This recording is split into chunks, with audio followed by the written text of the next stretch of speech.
إن الحمد لله نحمده ونستعينه ونستغفره ونؤمن به ونتوكل عليه ونعوذ بالله من شرور أنفسنا ومن سيئات أعمالنا من يهده الله فلا مضل له ومن يضلل فلا هادي له وأشهد أن لا إله إلا الله وحده لا شريك له وأشهد أن محمدًا عبده ورسوله أما بعد فإن خير الحديث كتاب الله وخير الهدي هدي محمد صلى الله عليه وسلم وشر الأمور محدثاتها وكل محدثة بدعة وكل بدعة ضلالة وكل ضلالة في النار. أعوذ بالله من الشيطان الرجيم. بسم الله الرحمن الرحيم. يا أيها الناس اتقوا ربكم الذي خلقكم من نفس واحدة وخلق منها زوجها وبث منهما رجالا كثيرا ونساء واتقوا الله الذي تساءلون به والأرحام إن الله كان عليكم رقيبا. يا أيها الذين آمنوا اتقوا الله حق تقاته ولا تموتن إلا وأنتم مسلمون.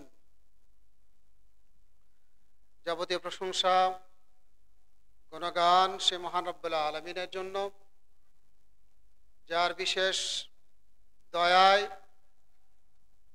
দীর্ঘ একটি সপ্তাহ পর আবারও আমরা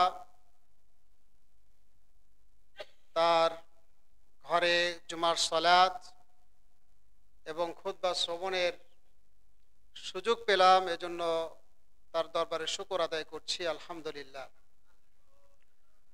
দুরূদ ও সালাম পড়ছি আমাদের প্রিয় নবী মুহাম্মদুর রাসূলুল্লাহ সাল্লাল্লাহু আলাইহি সাল্লামের প্রতি। আল্লাহুম্মা সাল্লি আলাইহি আল্লাহুম্মা বারিক আলাইহি। সম্মানিত মুসল্লিবৃন্দ, আজকের এই দিনে রাসূলুল্লাহ সাল্লাল্লাহু আলাইহি সাল্লাম গুরুত্বপূর্ণ নসিহা, দিক নির্দেশনা সাহাবায়ে কেরামদেরকে দিতেন।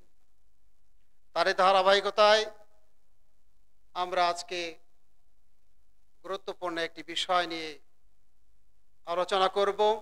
আল্লাহ রাব্বুল আলামিন আলোচনা করার, শ্রবণ করার এবং তার উপরে আমল করার তৌফিক দান করুন, আমিন। সম্মানিত মুসল্লিবৃন্দ, আজকের জুমার খুতবার বিষয়বস্তু পশ্চিমা সংস্কৃতির আগ্রাসন ও মুসলমানদের করণীয়। বিষয়টি অনেক ব্যাপক। সংক্ষিপ্ত সময়ে আমি খুব সংক্ষিপ্ত আকারে কিছু তুলে ধরার চেষ্টা করব। আল্লাহ রাব্বুল আলামিন আমাদের তৌফিক দান করুন। পশ্চিমা সংস্কৃতির আগ্রাসন। পশ্চিমা সংস্কৃতি তাদের নিজস্ব চিন্তা ভাবনা, মূল্যবোধ, রীতিনীতি, এটা সারা বিশ্বে তারা তাদের প্রভাব প্রতিপত্তি দিয়ে প্রচার করছে। এটাকে পশ্চিমা সংস্কৃতির আগ্রাসন হিসাবে আমরা প্রাথমিকভাবে জেনে নিতে পারি। অর্থাৎ পশ্চিমাদের যে চিন্তা চেতনা, তাদের যে কৃষ্টি কালচার, সেগুলো বিশ্বব্যাপী তারা যে প্রচার করছে, এটা আগ্রাসন এবং এটা এক ধরনের যুদ্ধ, অস্ত্র ছাড়া। বিশেষ করে মুসলিম সমাজে তাদের চিন্তা চেতনা, তাদের রীতিনীতি প্রচারের জন্য তারা ব্যাপকভাবে কাজ করে যাচ্ছে এবং এই কাজ করার পিছনে তাদের কিছু লক্ষ্য আছে। এই লক্ষ্যগুলোর মধ্যে অন্যতম লক্ষ্য হলো মুসলিম জাতির যে নিজস্ব রীতিনীতি আছে সেগুলোকে দুর্বল করে দেওয়া। এরপরে দ্বিতীয় লক্ষ্য হলো তাদের যে নিজস্ব রীতিনীতিগুলো আছে সেগুলো প্রচার প্রসার করা, যাতে করে মুসলিম সমাজ তাদের রীতিনীতি ভুলে গিয়ে তাদের চিন্তা চেতনা লালন করে, ধারণ করে। যেমন তাদের অনেক চিন্তা ভাবনার মধ্যে একটি গুরুত্বপূর্ণ লক্ষ্য হলো যে স্বাধীনতা। পশ্চিমা সংস্কৃতির একটি গুরুত্বপূর্ণ দিক হলো যে স্বাধীনতা অর্জন, অর্থাৎ সবাই স্বাধীন, যে যার মতো যা কিছু ইচ্ছা করতে পারে। নারী পুরুষ সকলেই স্বাধীন, সকলেই সকলের মতো করে জীবন যাপন করবে, এখানে কোনো বাধা নিষেধ কোনো কিছু থাকবে না। এটা তাদের সংস্কৃতির একটি গুরুত্বপূর্ণ দিক, লক্ষ্য। তারা নিজেরাও চলে এবং তারা চায় যে মুসলিম সমাজও তাদের মতো এই রীতিটা গ্রহণ করুক, এবং তারই ফলপ্রসূতে আজকে তারা এই লক্ষ্যে কাজ করে যাচ্ছে। তৃতীয় নম্বর হলো তাদের এই আগ্রাসনের অন্যতম লক্ষ্য হলো যে তারা তাদের এই সংস্কৃতিটাকে এমনভাবে বাস্তবায়নের জন্য কাজ করছে যাতে করে এই সংস্কৃতিটা যেন সকলের জন্য উপমা হয়ে যায়, বিশেষ করে মুসলিম সমাজ যেন তাদের এই রীতিনীতিটাকে ফলো করে চলে।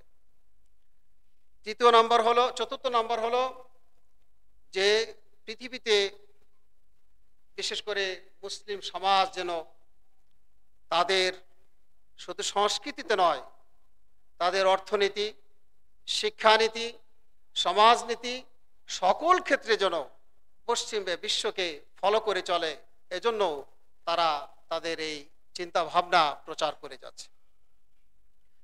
এই প্রচার কার্যগুলো তারা কয়েকটি মাধ্যমে করছে।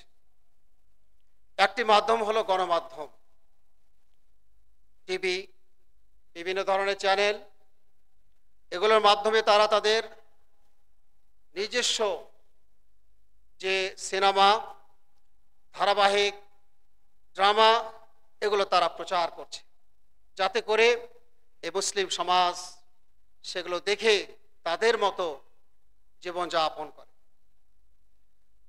এবং আরও যে অনলাইন মাধ্যমগুলো আছে, সামাজিক যোগাযোগ মাধ্যম, সেগুলোর মাধ্যমে তারা তাদের নিজস্ব কৃষ্টি কালচার প্রচার করে যাচ্ছে। দ্বিতীয় নাম্বার হলো, আমি খুব সংক্ষেপে বলছি, দ্বিতীয় নাম্বার হলো শিক্ষা ব্যবস্থা। শিক্ষা ব্যবস্থা আমাদের আজকে দেখেন মুসলিম সমাজে তারা যে শিক্ষা ব্যবস্থা যেভাবে চাচ্ছে যেন এই শিক্ষা ব্যবস্থায় ধর্মীয় রীতিনীতি অনুপস্থিত থাকে, তারা তাদের চিন্তা চেতনা যেন মুসলিম সমাজের সন্তানেরা শিক্ষা নিতে পারে, এজন্য তারা বিভিন্নভাবে কাজ করছে। আজকে আমাদের শিক্ষা ব্যবস্থার দিকে তাকান, তাহলে বুঝতে পারবেন যে তাদের এই প্রচার আমাদের শিক্ষা ব্যবস্থাটাকে কতটুকু প্রভাবিত করেছে। আজকে একাডেমিকভাবে যারা জেনারেল পড়ুয়া, ইসলাম শেখার মতো কোনো সুযোগ সেখানে নেই। নামকাওয়াস্তে যদিও এক সময় ইসলাম শিক্ষা নামে বই ছিল, সেখানে বিশুদ্ধ ইসলাম তো দূরের কথা, অশুদ্ধভাবেও ইসলাম শেখার কোনো কায়দা নাই। এই জন্য শিক্ষা ব্যবস্থার মাধ্যমেও তারা মুসলিম সমাজকে ইসলাম থেকে দূরে রেখে তারা তাদের চিন্তা চেতনাকে প্রচার করার চেষ্টা করছে। এরপরে শিক্ষা ব্যবস্থার মধ্যে আরেকটি গুরুত্বপূর্ণ একটা দিক নিয়ে তারা কাজ করে, সেটি হলো ভাষাগত ব্যাপার। আজকে দেখেন ইংরেজি ভাষাটাকে তারা এমনভাবে আমাদের মগজে তারা ঢুকিয়ে দিয়েছে যে ইংরেজি ভাষা ছাড়া এই পৃথিবীতে উন্নতি করা অসম্ভব। এবং ইংরেজি ভাষা ছাড়া আপনি কোথাও কোনো জায়গায় দাঁড়াতে পারবেন না। অথচ আমাদের যে ভাষা ছিল, ধর্মীয় যে ভাষা ছিল, সে ভাষা ছিল আরবি ভাষা। কিন্তু এই আরবি ভাষাটা আমাদের কাছে, মুসলমানদের কাছে এত নগণ্য হয়ে গিয়েছে যে এই ভাষাটাকে শুধুমাত্র আমরা কোরআন তেলাওয়াতের জন্য শিখি। কিন্তু এই ভাষাটা শেখা উচিত ছিল ধর্মকে শেখার জন্য। এই ভাষাটা শেখা উচিত ছিল কোরআনকে বোঝার জন্য। এই ভাষাকে শেখা উচিত ছিল আমাদের ইসলামিক যে কালচার আছে, যে ধর্মীয় পুস্তকগুলো আছে, সেই পুস্তকগুলোকে বোঝার জন্য, নবীর কথাগুলোকে বোঝার জন্য। কিন্তু আমরা এই আরবি ভাষাকে আজকে আমরা কোরআন তেলাওয়াত শেখার জন্য শুধুমাত্র এটাকে ব্যবহার করে থাকি। এজন্য ভাষার মাধ্যমে তারা আমাদেরকে প্রভাবিত করেছে। এরপরে তারা আরেকটি তাদের প্রচার মাধ্যম হলো, সেটা হচ্ছে মিশনারি। আমরা জানি, অত্যন্ত পরিতাপের সাথে বলতে হয় যে তারা এখানে এতটাই সফল যে তারা বিশেষ করে মুসলিম বিশ্বের যে দেশগুলো আছে, সেই দেশগুলোতে, বিশেষ করে যে দরিদ্র অঞ্চলগুলো আছে, সে অঞ্চলগুলোতে তারা তাদের খ্রিস্টান মিশনারি তারা পাঠিয়ে সেখানে হতদরিদ্র মুসলিমদেরকে তারা ধর্মান্তরিত করছে। অর্থের লোভ দেখিয়ে, অজ্ঞতার সুযোগ নিয়ে ছোট ছোট বাচ্চাদেরকে তারা তাদের খ্রিস্টান ধর্ম শেখানোর জন্য তারা বিভিন্ন ধরনের প্রতিষ্ঠান গড়ে তুলেছে। দুর্বল মুসলমানদেরকে আকৃষ্ট করার জন্য বিভিন্ন ধরনের সামাজিক সুযোগ সুবিধা তারা প্রতিষ্ঠা করেছে। আমাদের চোখের সামনে দিয়েই তারা করে যাচ্ছে, কিন্তু আমরা বুঝতে পারছি না। কিন্তু তারা আজকে যে দরিদ্র অঞ্চলগুলো আছে বাংলাদেশের, আপনি দেখেন যে অনেক অঞ্চল খ্রিস্টান হয়ে গেছে তাদের এই মিশনারিতে। এজন্য তারা তাদের প্রচার মাধ্যমের অন্যতম হচ্ছে এই মিশনারি ব্যবস্থাপনা। তারা এই যে অঞ্চলগুলোতে আনাগোনা কম, সেই অঞ্চলগুলোতে তারা প্রভাব বিস্তার করে এই কাজগুলো করে যাচ্ছে। এরপর অর্থনৈতিকভাবে তারা মুসলমানদের উপরে, মুসলমান সংস্কৃতির উপরে তারা আগ্রাসন চালিয়েছে। আজকে দেখেন অর্থনীতি, আমরা যে অর্থনীতিতে আছি, সে অর্থনীতি আসলে ইসলামিক অর্থনীতি নয়। আমাদের ব্যাংকিং ব্যবস্থা, আমাদের আরো যত লেনদেন আছে, সকল ব্যবস্থা তারা যে ব্যাংকিং লেনদেন করে থাকে, সেই লেনদেনগুলো আমরা করছি। তারা সুদ ভিত্তিক, তারা ইন্টারেস্ট ভিত্তিক যে অর্থনীতি ব্যবস্থা, সেই ব্যবস্থা কিন্তু আমরা লালন করছি, আমরা চর্চা করছি। এর মাধ্যমে তারা আমাদেরকে প্রভাবিত করেছে। তারা তাদের যুদ্ধে জয় হয়েছে। এবং বিশেষ করে বিদেশি যে কোম্পানিগুলো আছে, আমরা জানি যে আপনি যখন যে কোম্পানিতে চাকরি করবেন, সেই কোম্পানির লোকজনদের সাথে, সেই কোম্পানির সিস্টেমের সাথে আপনাকে ওঠা বসা করতে হবে নিয়মিত। এবং একটা সময় আপনি যাদের সঙ্গে ওঠা বসা করছেন, তাদের চিন্তা চেতনায়, তাদের আচার ব্যবহার, এগুলোতে আপনি প্রভাবিত হয়ে যাবেন। এজন্য পশ্চিমাদের একটি বড় মাধ্যম হলো যে তারা বিভিন্ন কোম্পানির মাধ্যমে তারা বিশেষ করে দরিদ্র যে দেশগুলো আছে, সেই দেশগুলোতে তারা তাদের কোম্পানিগুলোর মাধ্যমে এই তাদের সভ্যতা, তাদের চিন্তা চেতনা, এই কাজের সাথে সম্পৃক্ত তাদের মাধ্যমে তারা প্রচার করে যাচ্ছে। এইভাবে তারা আমাদের আরো অনেক মাধ্যম আছে, আমি কয়েকটি মাধ্যম বললাম, এই মাধ্যমগুলো ব্যবহার করে তারা তাদের নিজস্ব যে সংস্কৃতি আছে সেগুলো মুসলিম সমাজে প্রচার করছে।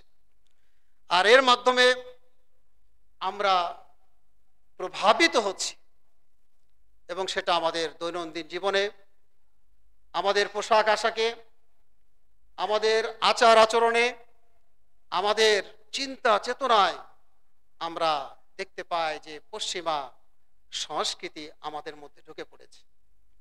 আজকে দেখেন, আমাদের ইসলামিক যে সংস্কৃতিগুলো আছে সেগুলোর জায়গায় মুসলমানদের যে সংস্কৃতি হওয়া উচিত ছিল, সে সংস্কৃতির জায়গায় আপনার পশ্চিমা যে সংস্কৃতি ঢুকে পড়েছে তার নমুনা অহরহ আছে। আপনি একটা সাংস্কৃতিক অনুষ্ঠান করবেন, দেখবেন যে সেখানে যারা অনুষ্ঠান পরিচালনা করছে তারা সকলেই অধিকাংশই মুসলিম ঘরের সন্তান, কিন্তু সেই অনুষ্ঠানে দেখবেন যে ইসলামের কোনো কিছুই নেই। সব দেখবেন পশ্চিমাদের পার্শ্ববর্তী যে দেশগুলো আছে সে দেশের এদের সংস্কৃতি দিয়ে ভরা। কারণ তারা আমাদেরকে এমনভাবে প্রভাবিত করেছে যে সংস্কৃতি মানেই হলো গান বাজনা করতে হবে, সংস্কৃতি মানেই হলো অর্ধনগ্ন পোশাক পরতে হবে, সংস্কৃতি মানেই হলো নাচ গান করতে হবে, আরো যে অনইসলামিক কার্যকলাপ আছে সেগুলো করতে হবে। অথচ আমরা মুসলমান, আমাদের কোনো নিজস্ব সংস্কৃতির লালন আমরা করতে পারছি না।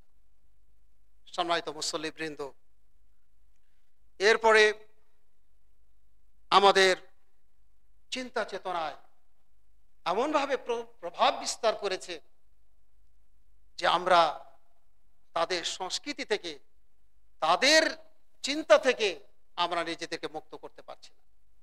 আজকে আপনি একটা উদাহরণ দিই, সকলেই আমরা জানি যে আজকে ধরেন পারিবারিক যে ব্যবস্থাপনা আমাদের রয়েছে, সন্তানাদি নেয়ার ক্ষেত্রে আমাদের সামাজিকভাবে এই মুসলিম সমাজ এই ব্যাধিতে এত আক্রমণের শিকার হয়েছে যে আমাদের মধ্যে তারা এই বদ্ধমূল গেড়ে দিতে সক্ষম হয়েছে যে সন্তানাদি বেশি দিতে হবে না, সন্তানাদি বেশি নেওয়া যাবে না, দুটোর বেশি নেওয়া যাবে না, একটা হলেই ভালো হয়।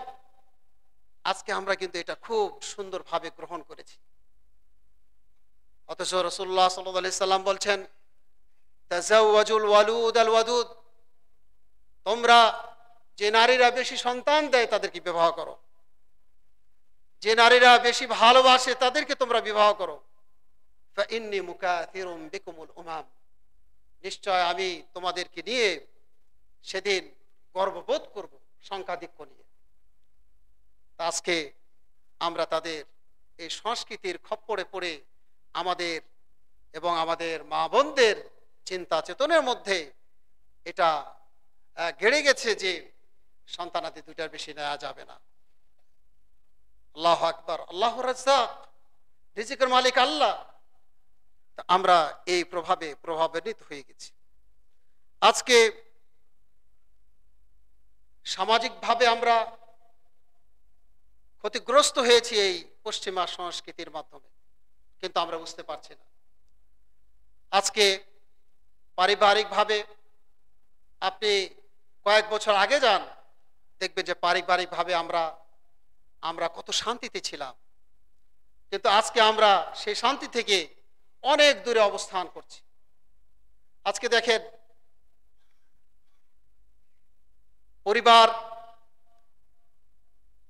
ভাই বোন, পিতা মাতা, এদেরকে নিয়ে আমাদের পরিবার, আমাদের সামাজিক অবস্থান, কিন্তু আজকে দেখেন আমাদের এই পরিবারে তাদের মতো আজকে কিন্তু ভাঙ্গন তৈরি হয়েছে। আজকে আমরা আমাদের বৃদ্ধ পিতা মাতাকে সঙ্গে রাখতে চাই না। তারা বোঝা, যেমনটি তারা বোঝা মনে করে, তারা বোঝা মনে করে যেমন বৃদ্ধাশ্রম নামে এই জেলখানায় রেখে আসে, ঠিক তেমনি ভাবেও আমাদের দেশে ছিল না। আমাদের দেশেও কিন্তু এই বৃদ্ধাশ্রম তৈরি হয়েছে, আমরাও কিন্তু সেখানে রেখে আসছি, আমাদের পিতামাতারাই সেখানে থাকে। আজকে আমরা সামাজিকভাবেও তাদের সংস্কৃতির মাধ্যমে প্রভাবিত হয়ে গেছি। সম্মানিত মুসল্লিবৃন্দ, আমি সংক্ষিপ্ত আকারে এই পশ্চিমা সংস্কৃতির লক্ষ্য উদ্দেশ্য, তাদের প্রচার এবং প্রভাব সম্পর্কে তুলে ধরলাম। এখান থেকে এখন আমাদের করণীয় কি? আমরা অলরেডি প্রভাবান্বিত হয়ে গেছি, এখন আমাদেরকে এখান থেকে বেরিয়ে আসার পথ কি? পথ একটাই, সংক্ষিপ্তভাবে যদি বলি তাহলে রাসূলুল্লাহ সাল্লাল্লাহু আলাইহি সাল্লামের ভাষাই বলতে হয়, তারাকতু ফীকুম আমরাইন, আমি তোমাদের মাঝে দুটো জিনিস রেখে গেলাম। লান তাদিল্লু মা তামাসসাকতুম বিহিমা কিতাবাল্লাহি ওয়া সুন্নাত রাসূলি, যতদিন পর্যন্ত তোমরা এই দুটো জিনিস আঁকড়ে থাকবে ততদিন পর্যন্ত তোমরা পথভ্রষ্ট হবে না। একটি হলো আল্লাহর কিতাব, আরেকটি হলো রাসূলুল্লাহ সাল্লাল্লাহু আলাইহি সাল্লামের সুন্নাহ। সুতরাং আমরা যদি কোরআনের দিকে, রাসূলের আদর্শের দিকে ফিরে আসি তাহলে আমরা আমাদের আগের যে অবস্থান সে অবস্থানে ফিরে আসতে পারব। আজকে আপনি কোরআনের আয়াতের দিকে তাকিয়ে দেখেন, যেখানে রাসূলুল্লাহ আল্লাহ রাব্বুল আলামিন বলছেন ইন্নাদ দীনা ইনদাল্লাহিল ইসলাম, নিশ্চয় একমাত্র গ্রহণীয় আল্লাহর কাছে ধর্ম হলো ইসলাম। বিদায় হজে আল্লাহ রাব্বুল আলামিন ঘোষণা করলেন আল ইয়াউমা আকমালতু লাকুম দীনাকুম ওয়া আতমামতু আলাইকুম নি'মাতি ওয়া রাদিতু লাকুমুল ইসলাম দীনা, যে আমি তোমাদের উপরে আজকে তোমাদের দিনটাকে পরিপূর্ণ করে দিলাম। ওয়া রাদিতু লাকুম আল ইয়াউমা আকমালতু লাকুম দীনাকুম ওয়া আতমামতু আলাইকুম নি'মাতি, এবং তোমাদের উপরে আমার নিয়ামত পূর্ণ করে দিলাম। ওয়া রাদিতু লাকুমুল ইসলাম দীনা, এবং তোমাদের জন্য দিন হিসাবে ইসলামকে প্রণয়ন করলাম। সম্মানিত মুসল্লিবৃন্দ, ইসলাম পরিপূর্ণ বিধিবিধান, জীবন বিধান। ইসলামে কোনো অপূর্ণতা নেই, ইসলাম পূর্ণাঙ্গ জীবন বিধান। এবং ইসলাম মানুষের যেটা কল্যাণ সেটা করার জন্য বলেছে, যেটা অকল্যাণ সেখান থেকে বিরত থাকার জন্য বলেছে। এজন্য আল্লাহ রাব্বুল আলামিন পবিত্র কালামে ঘোষণা করলেন ওমা আতাকুমুর রাসূলু ফাখুযুহু ওমা নাহাকুম আনহু ফান্তাহু, তোমাদের রাসূল তোমাদের কাছে যা নিয়ে এসেছে তোমরা তা গ্রহণ করো, এবং যা থেকে বিরত থাকতে নিষেধ করেছেন তা থেকে তোমরা বিরত থাকো। সম্মানিত মুসল্লিবৃন্দ, এই জন্য আমাদের প্রথম কাজ হলো যে আমাদেরকে পরিপূর্ণ ঈমান আনতে হবে। যদি আমরা আমাদের ঈমানকে পরিপূর্ণ করতে পারি তাহলে আমরা এই পশ্চিমা আগ্রাসন থেকে বেঁচে থাকতে পারব। আল্লাহ রাব্বুল আলামিন ঘোষণা দিচ্ছেন ওয়া আনতুমুল আ'লাউনা ইন কুনতুম মুমিনিন, তোমরাই বিজয় হবে যদি তোমরা মুমিন হও, যদি তোমরা প্রকৃতপক্ষে ঈমানদার হও। তাহলে বিজয় হতে হলে আপনাকে ঈমানদার হতে হবে। সূরাতুল আসরে আল্লাহ রাব্বুল আলামিন বলছেন ওয়াল আসর, যুগের কসম খেয়ে বলছেন ইন্নাল ইনসানা লাফি খুসর, সকল মানুষ ক্ষতির মধ্যে আছে, ইল্লাল্লাযীনা আমানু ওয়া আমিলুস সালিহাত, কিন্তু যারা ঈমান এনেছে তারা ব্যতীত। তাহলে বোঝা আছে যে আপনি যদি এই পৃথিবীর যে কোনো ক্ষতি থেকে, আখিরাতের যে কোনো ক্ষতি থেকে আপনি যদি বেঁচে থাকতে চান তাহলে আপনাকে ঈমান আনতে হবে। ঈমানের বিকল্প কোনো কিছু নেই। দ্বিতীয় নাম্বার হলো আপনাকে আমাল সালেহ, সৎ কাজ করতে হবে। কোরআনুল কারীমে জান্নাতে যাওয়ার জন্য আল্লাহ রাব্বুল আলামিন যে দুটো কাজের কথা বারবার তিনি বলেছেন তার মধ্যে প্রথমটি হলো ঈমান আনার কথা, দ্বিতীয় হচ্ছে আপনার সৎ কাজের কথা। ইন্নাল্লাযীনা আমানু ওয়া আমিলুস সালিহাতি লাহুম জান্নাতুন তাজরি মিন তাহতিহাল আনহার, এভাবে অসংখ্য আয়াত কোরআনুল কারীমে এসেছে যে যারা ঈমান এনেছে, সৎ কাজ করেছে তাদের জন্য রয়েছে জান্নাত। তাহলে বোঝা যাচ্ছে মুক্তির একমাত্র পথ হলো ঈমান আনতে হবে এবং আপনাকে সৎ কাজ করতে হবে। তাহলে আমরা যদি পশ্চিমা আগ্রাসন থেকে বেঁচে থাকতে চাই, মুক্তি পেতে চায় তাহলে আমাদেরকে পরিপূর্ণ ঈমান আনতে হবে, সাথে সাথে ভালো কাজ করতে হবে। এরপরে তৃতীয় নাম্বার হলো আপনাকে সতর্ক থাকার জন্য দিনের স্বচ্ছ জ্ঞান অর্জন করতে হবে।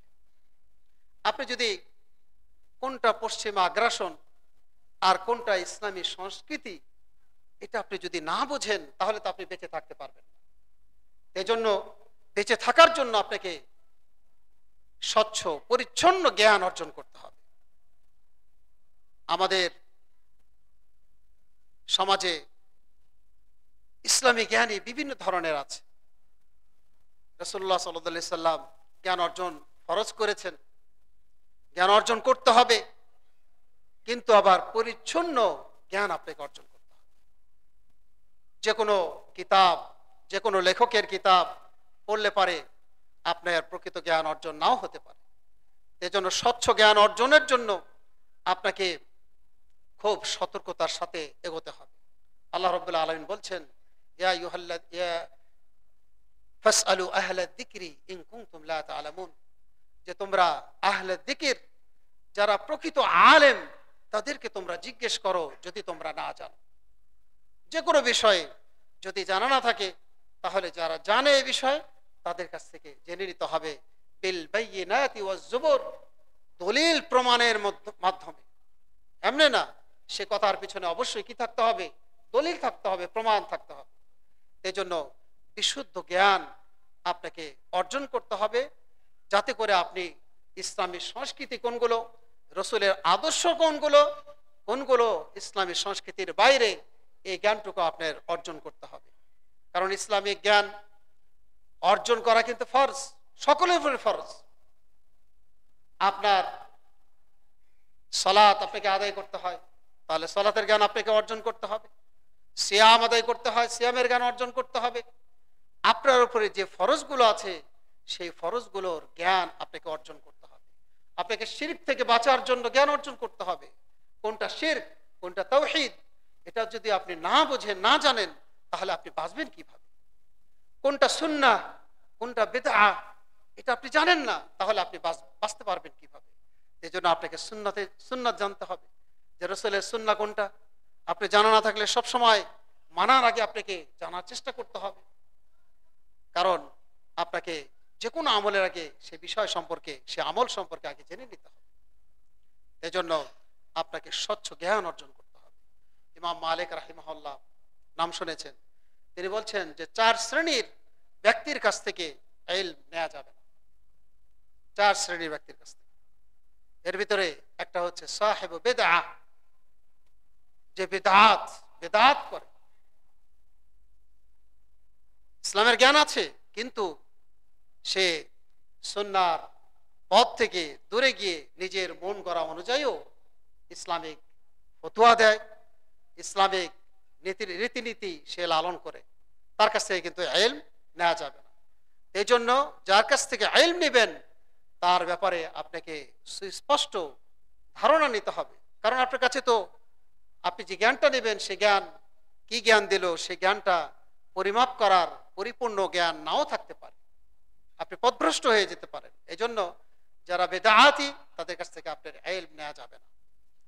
এরপরে যারা আপনার আধা আধি, যাদের ইলম আছে, কিছু জানে কিছু জানে না, ভালো আলেম সালেহ সৎ মানুষ কিন্তু ইলম কম, খুবই কম, তার কাছ থেকেও আপনার ইলম নেওয়া যাবে।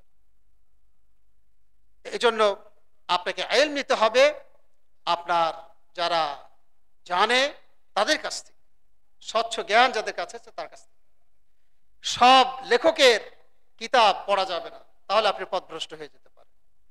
এই জন্য আপনাকে ভালো রাইটার যারা, আমরা জানি, জিজ্ঞেস করলেই পাবো যে ভালো রাইটার কারা, তাদের কিতাবগুলো আপনাকে সংগ্রহ করে পড়ার চেষ্টা করতে হবে। যত অনেক লম্বা আলোচনা, সময় খুব সংক্ষিপ্ত, এই জন্য আমি বিস্তারিততে যাচ্ছি না। এরপরে আপনাকে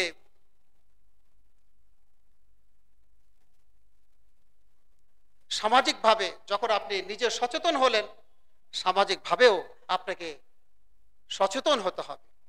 আপনি পুরুষ হিসাবে আপনাকে সচেতন হতে হবে, আপনি নারী হিসাবেও আপনাকে সচেতন হতে হবে। রাসূলুল্লাহ সাল্লাল্লাহু আলাইহি সাল্লাম বলছেন, কুল্লুকুম রাঈন ওয়া কুল্লুকুম মাসউলুন আন রাইয়াতিহি ওয়াল ইমামু রাঈন ওয়া হুয়া মাসউলুন আন রাইয়াতিহি ওয়ার রাজুলু রাঈন ওয়া হুয়া মাসউলুন আন রাইয়াতিহি। এই হাদিসে রাসূলুল্লাহ সাল্লাল্লাহু আলাইহি সাল্লাম বলছেন, তোমরা প্রত্যেকে দায়িত্বশীল, তোমাদের প্রত্যেককে তার নিজ দায়িত্ব সম্পর্কে জিজ্ঞাসা করা হবে। ইমাম যে রাষ্ট্রনায়কও দায়িত্বশীল, তার যে কর্মপরিধি আছে, তার যে দায়িত্বের সীমারেখা আছে, সেই সীমারেখার মধ্যে তাকে জিজ্ঞাসা করা হবে। ওয়ার রাজুলু রাঈন ফি আহলিহি, আর পুরুষ মানুষ তার যারা নিয়ন্ত্রণে আছে, তার যারা অধীনস্থ আছে, তাদের সম্পর্কে তাকে জিজ্ঞাসা করা হবে। তার স্ত্রী সম্পর্কে তাকে জিজ্ঞাসা করা হবে, তার সন্তানাদি সম্পর্কে জিজ্ঞাসা করা হবে যে তাদেরকে সে সঠিকভাবে পরিচালনা করেছে কিনা, তাদেরকে সে ইসলামের সংস্কৃতি শিক্ষা দিয়েছে কিনা, এটা কিন্তু সে জিজ্ঞাসিত হবে আল্লাহর কাছে। ওয়াল মারআতু রাঈয়াতুন ফি বাইতি যাওজিহা, এবং স্ত্রীও, একজন নারীও জিজ্ঞাসিত হবে আল্লাহর কাছে তার স্বামীর ঘর সম্পর্কে। তার স্বামীর ঘর কি আছে? তার স্বামীর ঘরে স্বামী আছে, সম্পদ আছে, তার স্বামীর ঘরে সন্তান আদি আছে, সন্তানাদিকে উত্তম শিক্ষা দিতে হবে, সে সম্পর্কে তাকে জিজ্ঞাসা করা হবে। এজন্য দায়িত্ব মুক্ত কেউ নয়। শেষে খাদেমের কথা বলা হয়েছে, চাকর যে কাজ করে খায়, তাকেও জিজ্ঞাসা করা হবে তার মনিবের মাল সে সংরক্ষণ করেছে কিনা। এজন্য প্রত্যেককে দায়িত্বশীল, এজন্য সকলকেই সচেতন হতে হবে, সচেতন থাকতে হবে। তাহলেই আমরা ইসলামী সংস্কৃতি যথাযথভাবে লালন করতে সক্ষম হব এবং বিদেশি সংস্কৃতি আমাদের মধ্যে প্রবেশ করতে সুযোগ পাবে না। সম্মানিত মুসল্লিবৃন্দ, এরপরে আমাদেরকে দাওয়াতি কাজ চালাতে হবে, নিজেদের মধ্যে সীমাবদ্ধ না রেখে যারা কাছাকাছি আছে, আত্মীয় স্বজন, প্রতিবেশী, সমাজ, সকলের মধ্যে দাওয়াতি কাজ করতে হবে। সূরা আসরের আমি দুটো দিক উল্লেখ করেছিলাম, শেষের দুটো দিকে রাসূল আল্লাহ রাব্বুল আলামিন বলছেন যে মুক্তিপ্রাপ্ত যারা, তারা ঈমান আনবে, আমল করবে, এবং দ্বিতীয় নম্বর হলো ওয়াতাওয়াসাউ বিল হাক্কি, সত্যের কথা বলবে পরস্পরে, একজন আরেকজনকে সত্যের দিকে আহ্বান করবে। ওয়াতাওয়াসাউ বিস সবর, এবং এই সত্যের দিকে আহ্বান করতে গিয়ে অনেক সময় আপনার উপরে লাঠিও আসতে পারে, অনেক সময় আপনার উপরে আঘাত আসতে পারে, কথার মাধ্যমে হতে পারে, আপনার যে কোনো আপনার কিছু দিয়ে আপনার উপর আঘাত আসতে পারে। সকল ক্ষেত্রে আপনাকে ধৈর্য ধারণ করতে হবে। ওয়াতাওয়াসাউ বিস সবর, সবরের শিক্ষা নিতে হবে। সম্মানিত মুসল্লিবৃন্দ, সর্বশেষ আমি একটি মাসলা দিয়ে আজকের খুতবা শেষ করব। সেটি হচ্ছে যে আমরা নিজেরা তো বাঁচবই, বেঁচে থাকার চেষ্টা করব, ইচ্ছা করলে কিন্তু সম্ভব, অসম্ভব কিছু নয়। এ সমাজেও আমরা ইসলামী সংস্কৃতি লালন করতে সক্ষম হব যদি আমরা সত্যিকার অর্থে সদিচ্ছা লালন করি, তাহলে সম্ভব। যদি আমরা পারিবারিকভাবে, কারণ আপনাকে আল্লাহ জিজ্ঞাসা করবেন, আপনার পরিবার সম্পর্কে জিজ্ঞাসা করবেন, দেশ সম্পর্কে কিন্তু আপনাকে জিজ্ঞাসা করবে না। এজন্য আপনাকে সতর্ক হতে হবে প্রথমে, তারপরে পর্যায়ক্রমে আপনার পরিধি বাড়বে। কিন্তু আপনার যে গণ্ডি আছে সেই গণ্ডি সম্পর্কে আল্লাহ রাব্বুল আলামিন আপনাকে জিজ্ঞাসা করবেন। ও আনফুসাকুম ওয়া আহলিকুম নারা, তোমরা তোমাদের নিজেদেরকে বাঁচাও এবং পরিবার বর্গকে বাঁচাও জাহান্নামের আগুন থেকে, আল্লাহ রাব্বুল আলামিন বলছেন। এজন্য নিজেদেরকে আগে বাঁচতে হবে, বাঁচার চেষ্টা করতে হবে। সর্বশেষ যে মাসলাটি, সেটা হচ্ছে অনেক গুরুত্বপূর্ণ, যেটা আমরা এটা বিবেচনার মধ্যেই এখন রাখছি না। সেটি হচ্ছে যে আমরা মুসলিমদের একটি বড় অংশ, মুসলমানদের, পশ্চিমা বিশ্ব তো আমাদেরকে তাদের মতো করে চলার জন্য বিভিন্ন মাধ্যম, বিভিন্ন ধরনের প্রচেষ্টা চালিয়ে যাচ্ছেই। তারা মিশনারির মাধ্যমে তারা বিভিন্ন দেশে গিয়ে, কিন্তু দুর্ভাগ্যের বিষয় হলো যে আজকে আমরা উন্নত জীবন যাপনের জন্য আমরা সেই কাফের মুশরিকদের পেটের মধ্যে বসবাস করছি, এই পৃথিবীর জীবনটাকে সুন্দর করার জন্য। সম্মানিত মুসল্লিবৃন্দ, যদি আপনার কৃষ্টি কালচার, আপনার রীতিনীতি, আপনার ধর্ম যেখানে বিসর্জন যাওয়ার সুযোগ আছে, সম্ভাবনা আছে, সেখানে বসবাস করা আপনার জন্য জায়েজ নেই। রাসূলুল্লাহ সাল্লাল্লাহু আলাইহি সাল্লাম মক্কা থেকে মদিনায় কেন হিজরত করেছিলেন? মক্কায় দিন মানার সুযোগ ছিল না, দিন মানতে পারছিলেন না, এজন্য আল্লাহ রাব্বুল আলামিনের নির্দেশেই মদিনায় কিন্তু হিজরত হয়েছিল। এই হিজরতের দরজা কিন্তু এখনো খোলা আছে। আপনি যদি আপনার এলাকায় নির্যাতিত হন, আপনি যদি আপনার ধর্মকে মানতে বাধাপ্রাপ্ত হন, তাহলে আপনি কিন্তু হিজরত করতে বাধ্য, আপনাকে হিজরত করতে হবে। আল্লাহ রাব্বুল আলামিন বলছেন, ইন্নাল্লাযীনা তাওয়াফাহুমুল মালায়েকাতু যালিমি আনফুসিহিম। এই আয়াতে যেটা বলছেন আল্লাহ রাব্বুল আলামিন, যে যারা নিজেদের উপরে জুলুম করেছে তাদেরকে যখন জান কবজ করবে ফেরেশতারা, তখন ফেরেশতারা বলবে, ফীমা কুনতুম, তোমরা কোন অবস্থায় ছিলে? তখন বলবে যে আমরা কুন্না মুস্তাদআফিনা ফিল আরদ, আমরা খুব দুর্বল ছিলাম পৃথিবীতে। কারণ কাফের মুশরিকদের মধ্যে শক্তি পাওয়া যাবে না, তাদের মতো করে চলতে হবে, তাদের নিয়ন্ত্রণে থাকতে হবে। সেখানে আপনি আপনার স্বাধীনভাবে আপনার ধর্মকে অনেক দেশেই আপনি লালন করতে পারবেন না, পালন করতে পারবেন না। এই জন্য তারা বলবে আমরা দুর্বল ছিলাম জমিনে। তখন বলবে ফেরেশতারা, ক্বালু আলাম তাকুন আরদুল্লাহি ওয়াসিআতান ফাতুহাজিরু ফিহা, আল্লাহর জমিন কি প্রশস্ত ছিল না যেখানে তোমরা হিজরত করে যেতে? এ কথা ফেরেশতারা তাদেরকে বলবে। সম্মানিত মুসল্লিবৃন্দ, ফাউলাইকা মাওয়াহুমুন নার, আর এদের ঠিকানা হলো জাহান্নাম। তাহলে বুঝতেই পারছি যে আল্লাহ রাব্বুল আলামিনের এই আয়াত আমাদেরকে কিসের ইঙ্গিত দিচ্ছেন। এজন্য আল্লাহর জমিন প্রশস্ত। আপনি এই দুনিয়ার সামান্য এই সময়ের জন্য, সামান্য এই সময়ের সুখের জন্য আপনি আপনার দিনকে কোনোভাবেই বিসর্জন দিতে পারেন না। এজন্য সেখানে বসবাস দূরের কথা, যারা বিজ্ঞ আলেম ওলামা, তারা কোরআন এবং সুন্নাহ রিসার্চ করে তারা ফতোয়া দিয়েছেন। তারা বলছেন যে কেউ যদি শিক্ষার উদ্দেশ্যেও বিধর্মী কোনো রাষ্ট্রে যায়, তাহলে তাকে অবশ্যই তার দিনকে যেন সে বিসর্জন না দেয়, সে ব্যাপারে তাকে পূর্ণ সতর্ক থাকতে হবে, এবং দিনের ব্যাপারে তার একটা ভালো ধারণা নিয়ে সে যেন সেই দেশগুলোতে পড়াশোনার জন্য যায়। তবে তারা বলছেন যে উত্তম হলো যদি সেই পড়াশোনা মুসলিম বিশ্বে থাকে, নিজের দেশে থাকে, তাহলে সে নিজের দেশেই সেই পড়াশোনা করবে। যদি এমন হয় যে সেই পড়াশোনাটা মুসলিম বিশ্বে নেই কিন্তু প্রয়োজন দেশের জন্য, তাহলে সে সেখানে তার ধর্মকে ঠিক রেখে সেই পড়াশোনা করে তৎক্ষণাৎ সে সেখান থেকে চলে আসবে, সেখানে সে বসবাস করবে। কিন্তু আমাদের দেখেন, আমাদের চিত্রটা কিন্তু আজকে উল্টো। এজন্য আমরা যদি সেখানে থাকি, আমরা যদি সেখানে পড়াশোনা করে সেখানেই জীবন যাপনের জন্য থেকে যায়, তাহলে আমরা সেখানকার কৃষ্টি কালচার লালন করব। এক সময় আমরা যখন আবার এখানে ফিরে আসব, তখন আমরা আমাদের সেই পশ্চিমা বিশ্বের যে সংস্কৃতি, সেটাই কিন্তু আমরা চর্চা করব এবং চর্চা করার জন্য বাধ্য করব মানুষকে। এবং সেটাই হচ্ছে আজকে দেখেন, নাস্তিক যারা, তারা দেখবেন যে অধিকাংশই ওই দিক থেকে আসে, ওই দিককার চিন্তা চেতনা লালন করা লোক, যারা ধর্মের বিরুদ্ধে কথা বলছে, মুসলমানদের লিবাস পরে মুসলমানদের মসজিদে আসে, ঈদগাহে যায়, কিন্তু আবার ইসলামের সমালোচনা করে।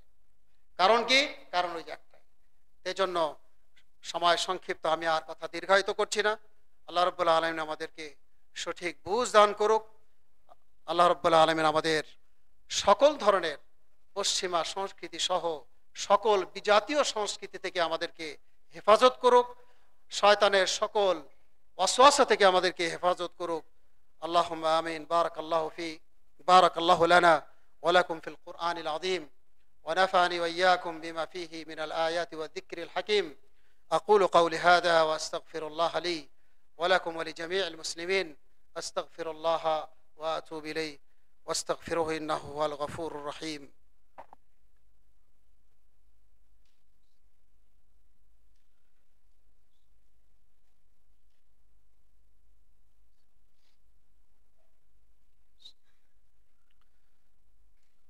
الحمد لله على إحسانه والشكر له على توفيقه وامتنانه، وأشهد أن لا إله إلا الله وحده لا شريك له، وأشهد أن محمدا عبده ورسوله. সাল্লাল্লাহু আলাইহি ওয়া আলা আলিহি ওয়া সাহবিহি ওয়া মান তাবিআহুম বিইহসানিন ইলা ইয়াউমিদ্দিন, আম্মা বা'দ।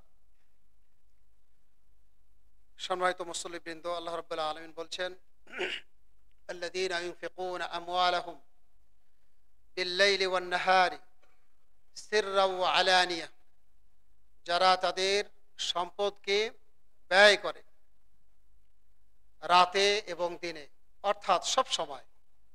সিররাও ওয়া আলানিয়া, প্রকাশ্যে এবং অপ্রকাশ্যে। ফালাহুম আজরুহুম ইনদা রাব্বিহিম, তাদের জন্য রয়েছে তাদের রবের কাছে তাদের উত্তম প্রতিদান। ওয়ালা খাউফুন আলাইহিম, তাদের কোনো ভয় থাকবে না। ওয়ালা হুম ইয়াহজানুন, এবং তাদের কোনো চিন্তাও থাকবে না, দুনিয়া এবং আখিরাত উভয় জায়গায়। সম্মানিত মুসলিমবৃন্দ, রাসূলুল্লাহ সাল্লাল্লাহু আলাইহি সাল্লাম 7 শ্রেণী ব্যক্তির কথা উল্লেখ করেছেন, যাদের ব্যাপারে বলেছেন যে কিয়ামতের দিন আল্লাহ রাব্বুল আলামিন এই 7 শ্রেণীর ব্যক্তিদেরকে তিনি আরশের ছায়ায় স্থান দেবেন। তাদের মধ্যে একজন হলো রাজুলুন তাসাদ্দাকা বিসাদাকাতিন ফাআখফাহা হাত্তা লা তা'লামা ইয়ামিনুহু শিমালুহু মা তুনফিকু ইয়ামিনুহু, যে ওই ব্যক্তি যে সদকা করে, দান করে গোপন করে, তার ডান হাত কি দান করলো বাম হাত জানতে পারে। গোপন দানের কথা বলা হয়েছে। হাদিসে এসেছে, রাসূলুল্লাহ সাল্লাল্লাহু আলাইহি সাল্লাম বলছেন, ইযা মাতাল ইনসানু ইনকাতা আমালু, মানুষ যখন মারা যায় তখন তার সকল আমলের সওয়াবের দরজা বন্ধ হয়ে যায়। ইল্লা মিন সালাস, কিন্তু 3টি আমল, এই আমলের বিনিময় সে কবরে শুয়ে পেতে থাকে।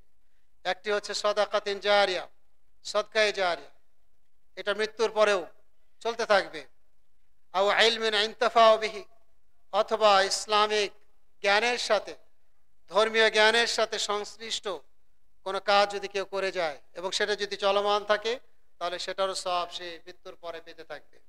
3য় নম্বর হলো ওয়ালাদিন সালেহ, সৎ সন্তান যদি কেউ রেখে যায়, সেই সন্তান যদি দোয়া করে, তাহলে সেই দোয়ারও সওয়াব সে পেতে থাকবে।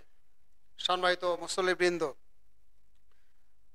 আমরা জানি যে আমাদের অত্র মসজিদ আপনাদের সকলের সহযোগিতায়, সকলের পারস্পরিক অনুদানে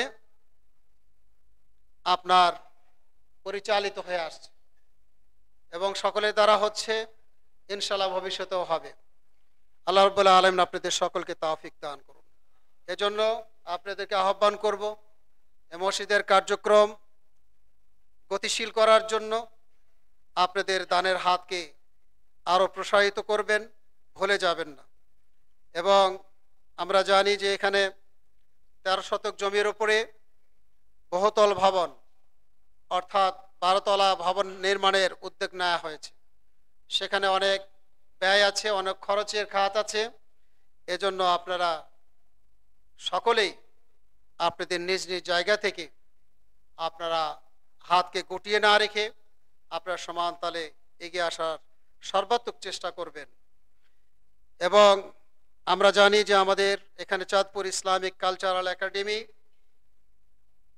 হাঁটি হাঁটি পা করে আজকে 9ম শ্রেণী পর্যন্ত উন্নীত হয়েছে, আলহামদুলিল্লাহ, এবং আরো উন্নীত হবে, এবং সেটা আপনাদের সকলের সহযোগিতায়। এবং আপনারা পাশে থাকলে আরো এগিয়ে যাবে আল্লাহর রহমতে ইনশাআল্লাহ, বাদা তৌফিকিল্লাহ। এই জন্য আপনারা এই প্রতিষ্ঠানের দিকে খেয়াল রাখবেন। সাথে সাথে এই প্রতিষ্ঠানে ছাত্র বৃদ্ধির জন্য নিজের সন্তানদেরকে, আত্মীয় স্বজন, বন্ধু বান্ধব সকলকে উৎসাহিত করবেন প্রতিষ্ঠানে পড়াশোনার জন্য, যাতে করে প্রতিষ্ঠান শিক্ষার দিক থেকে এই এলাকার জন্য পর্যায়ক্রমে দেশের জন্য, দেশের মধ্যে যেন একটি মডেল প্রতিষ্ঠান হিসাবে প্রতিষ্ঠিত হয়। আল্লাহ রাব্বুল আলামিনের কাছে সেই কামনা, সেই দোয়া করছি। আল্লাহ রাব্বুল আলামিন সেই তৌফিক দান করুন, আমিন।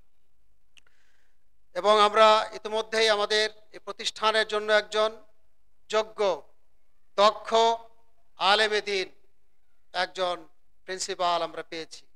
আল্লাহ রাব্বুল আলামিন তাকে তৌফিক দান করুন, তাকে এই প্রতিষ্ঠানকে সামনের দিকে এগিয়ে নিয়ে যাওয়ার জন্য যে ধরনের প্রচেষ্টা, যে ধরনের শ্রম, যে ধরনের মেধা ব্যয় করা দরকার তা ব্যয় করার তৌফিক দান করুন। তা আমি আমার দ্বিতীয় খুতবা এখানেই শেষ করছি। ইন্নাল্লাহা ওয়া মালাইকাতাহু ইউসাল্লুনা আলান নবী ইয়া আইয়ুহাল্লাযীনা আমানু সাল্লু আলাইহি ওয়া সাল্লিমু তাসলিমা আল্লাহুম্মা সাল্লি ওয়া সাল্লিম ওয়া বারিক আলা নাবিয়িনা ওয়া হাবিবিনা মুহাম্মদ ওয়া আলা আলিহি ওয়া সাহবিহি আজমাইন। আল্লাহুম্মা আইজ্জিল ইসলাম ওয়াল মুসলিমিন ওয়া আযিল্লাশ শিরকা ওয়াল মুশরিকিন ওয়ানসুর ইবাদাকাল মুওয়াহিদিন। اللهم إنك عفو تحب العفو فاعف عنا. اللهم إنك عفو تحب العفو فاعف عنا. اللهم إنك عفو تحب العفو فاعف عنا. ربنا آتنا في الدنيا حسنة وفي الآخرة حسنة وقنا عذاب النار. ربنا ظلمنا أنفسنا وإن لم تغفر لنا وترحمنا لنكونن من الخاسرين. إن الله يأمر بالعدل والإحسان وإيتاء ذي القربى وينهى عن الفحشاء والمنكر والبغي يعظكم لعلكم تذكرون. فاذكروا الله يذكركم واشكروه على نعمه يزدكم ولذكر الله أكبر والله يعلم ما تصنعون.